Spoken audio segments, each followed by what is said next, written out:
Ben, how did the idea for this potential takeover germinate?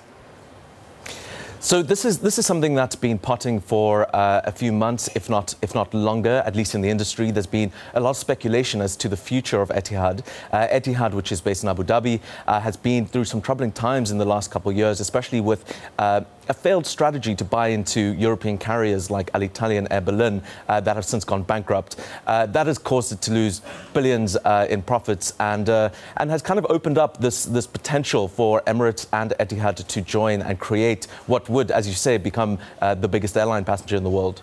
Now, according to you and your colleagues reporting, this is still at a preliminary stage. What would need to happen for the deal to actually go through here, Ben?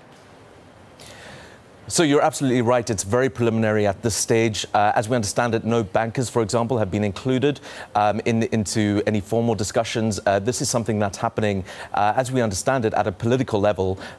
You need to remember, of course, that both Emirates and Etihad are operated, in separate Emirates. So you have in Abu Dhabi, Etihad, you have in Dubai, Emirates, which have until now been competitors, essentially, both competing for hub traffic through their own network. What that means, essentially, we need the political go-ahead as well as the commercial. I guess it has to make sense commercially for it to move ahead. But we're hearing that it's picking up pace. Now, spokespeople for both airlines didn't comment. Ben, what would have to be divested in terms of anything that Etihad might have in order for this to go through? Are there regulatory concerns? And very briefly, could you also tell us how the Western airlines might be impacted?